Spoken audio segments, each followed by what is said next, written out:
You're listening to Bowl Game Radio with Bruce Binkowski and Mark Neville on San Diego's sports leader, the mighty 1090.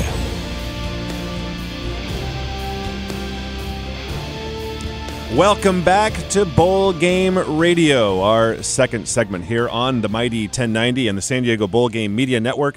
I'm Mark Neville with Bruce Binkowski, and I want to remind you that Bowl Game Radio is brought to you in part by National University. Accommodate your busy schedule, your life, your university, National University. And MJE Marketing. Creative, connected, and always curious. Visit mjemarketing.com. We're down to our final three shows. We have tonight. We have December the 11th, right, and then this is December our the 18th. Last show without not knowing who's going to be in our game. That's right. We're going to find out. And we are all Bowl Game Radio all the time between 6 and 7 o'clock. And we're talking about our two bowl games in San Diego. First, the San Diego County Credit Union Poinsettia Bowl, Thursday, December the 26th. Mountain West against a team from the MAC.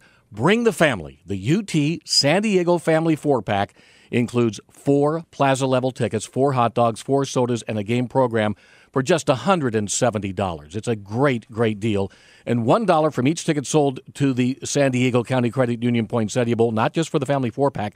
Every single ticket sold, $1 goes to Make-A-Wish San Diego per ticket. So to order your tickets, go to poinsettiabowl.com or call 619-285-5061. That's the 26th, 6:30 kickoff, and, of course, our great pregame and halftime pageantry. Then, Monday night, December the 30th, the 36th Annual National University Holiday Bowl at Qualcomm Stadium.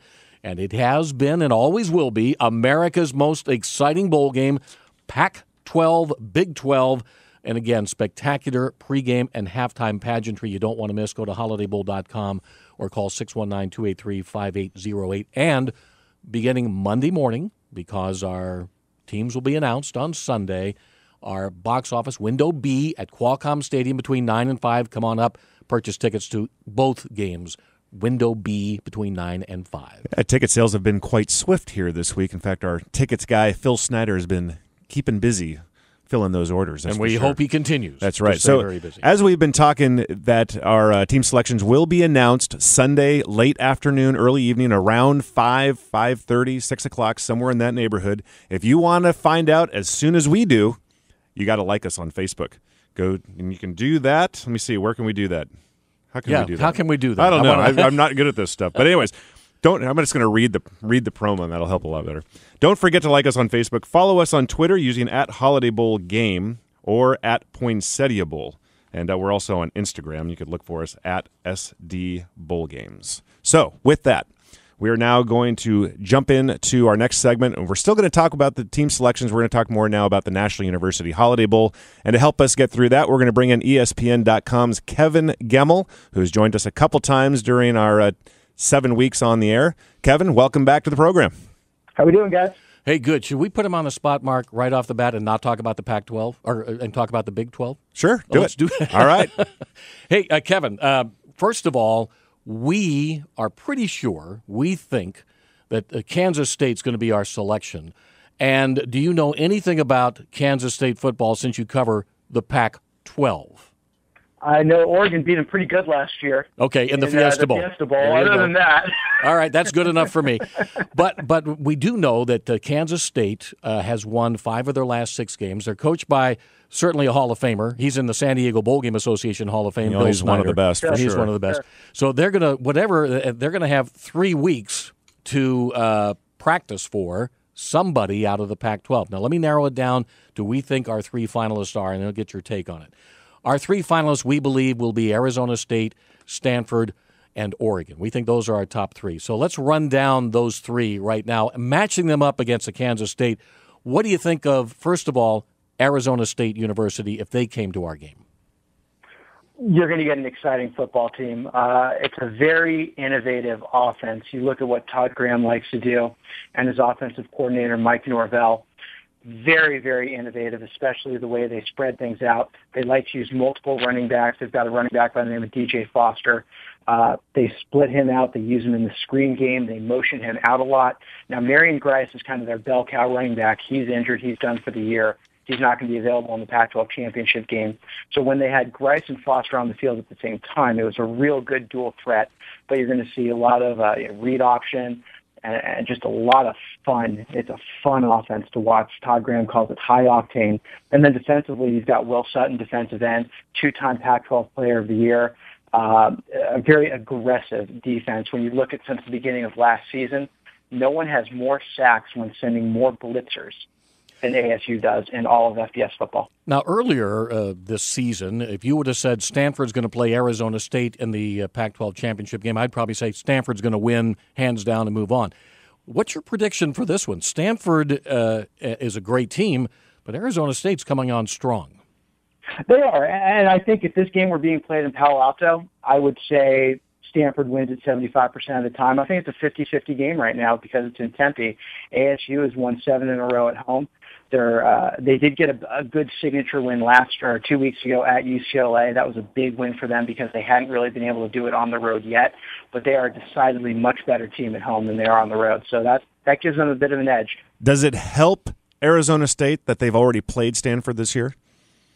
I don't think so, because I think you're looking at two extremely different teams from when they met on September 21st. Stanford got up 39-7 after 3 quarters and ended up being 42-28. ASU made a tiny run at the end against Stanford's backups.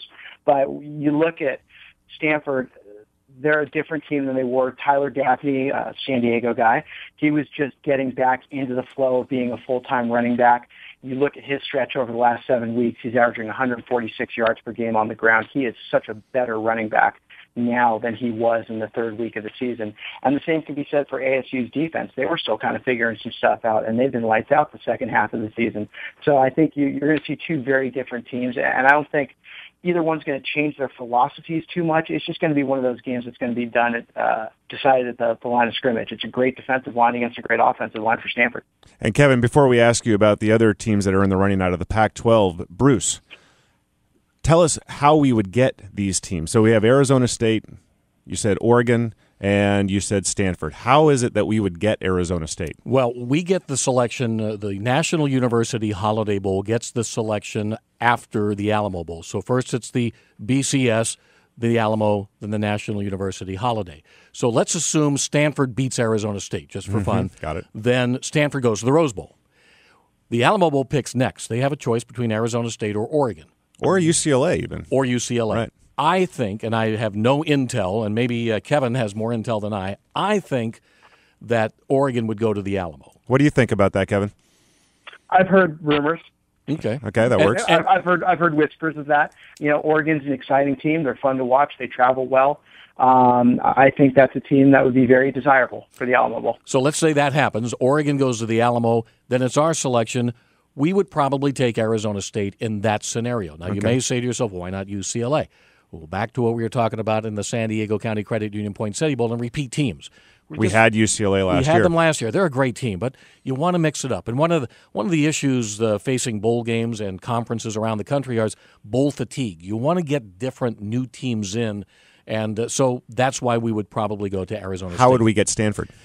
Arizona State beats Stanford. Arizona State goes to the Rose Bowl. The Alamo Bowl picks Oregon. So then again, we have a shot at Stanford, and that's how Stanford would come. Okay, and to close the loop, how would we get Oregon? If Arizona State beat Stanford or Stanford beat Arizona State, and the loser of that game went to the Alamo, then that's how Oregon would land in our lap. So I don't think, and Kevin, by the way, we're joined with Kevin Gemmel from ESPN.com. You can follow Kevin on Twitter at ESPN. Very good. Gemmel. I wanted to throw that in. Kevin, in that particular case, with all of these matchups, what would be the team that you'd like to see play Kansas State? Forgetting about who picks what, who would you select if you had an opportunity of those three? I think I'd like to see Arizona State. We saw Oregon against them last year. It's kind of a repeat game, and even though it's a different venue, it's still a repeat game. And like you said, you guys want to change it up, and I think fans want to see different situations. Yeah. So I think Arizona State against Kansas State would be a really fun matchup. Okay, so now let's say we end up getting Stanford. We've never had Stanford in the National University Holiday Bowl before. Why should fans buy a ticket to the bowl game to see Stanford play? Well, if you like defense and really hard-nosed physical style of football, then that's absolutely the game that you want to see, because that's exactly what Stanford is. People might not remember this. David Shaw was Jim Harbaugh's offensive coordinator back at USD. He's got plenty of roots to San Diego. He was born in San Diego, as a matter of fact. Stanford is a By the way, Bruce is writing notes right now, Kevin. He's like, Kevin, hey, we got to keep that in mind. I am very impressed. You do your homework. Well, I was covering him back in the day. That was one of my first beats. That's right. Jim Harbaugh-led Toreros back in the day. But Stanford's just a really fun, old-school type of football. It's smash mouth. They have a really fun, innovative running game. They use 7 or 8 offensive linemen, and they say, try and stop us. We're going to run it straight ahead. And then you've got plenty of San Diego connections on that team also. Tyler Gaffney, who we talked about from Cathedral Catholic, Ricky Seal from Escondido High. Those were 2 of the all-time leading rushers in San Diego high school history. So there's plenty of good ties for San Diego. All right, so we've talked about Arizona State. We've talked about Stanford. Let's say we get the Oregon Ducks. Why should fans come and watch the Oregon Ducks at the National University Holiday Bowl? Because Oregon's fun to watch. For one, you don't know what kind of uniform they're going to wear. That's right. That is true. What is it? I heard it's like they have 400 different combinations of uniform colors or something like that. They might change every quarter. I don't know. They could go in the locker room and come out in a completely different uniform by the second half. It's a fun team to watch. It's explosive. Marcus Mariota, their quarterback, just announced he's coming back for another year. No doubt he's going to be the Heisman front runner, or one of the Heisman front runners last year. He's still a contender this year, and I still think he's going to get some votes. But he's an exciting player to watch. D'Anthony Thomas is another guy. The lightning blur speed of Oregon. It's entertaining football. Well, I think we're in for a great matchup at the National University Holiday Bowl, because any of these 3 teams are great teams for us. Kansas State has won 5 of their last 6. They're coached by Bill Snyder. He's got weeks to prepare. So I think whatever matchup we get this year is going to be a great matchup. And by the way, you've talked about Kansas State. There is another scenario out there in the Big 12, isn't there? Well, there is. And the other scenario is that in the unlikely event the Big 12 sends 2 teams up to the BCS, then there is a possibility that Texas Tech could come to the National University Holiday Bowl. But I really believe, and let's talk to Kevin about this, I believe that's a long shot. And let's go back to the Pac-12, since that's who you cover, Kevin. Do you see any scenario where 2 teams will go up out of the Pac-12 to the BCS? It's a long shot. I've heard rumors and whispers of the potential for Oregon to possibly sneak into the Orange Bowl. I've heard those rumors also. Now, that I agree with you, it is a extra long shot, but it's possible. Yeah, and as we know, in November and December, anything is possible in college football. Mm-hmm. So, there's that outside chance. I think a lot of things need to fall into place, and I'm not, to be honest, I'm not sure I can connect all the dots in my head, the number of things that need to happen for that to come through. Yep. So I think it's a safe bet at this point to say the Pac-12 is going to have one BCS team. It is interesting because the MAC championship on Friday night between Northern Illinois and Bowling Green, the outcome of that game could affect both of our bowl games easily.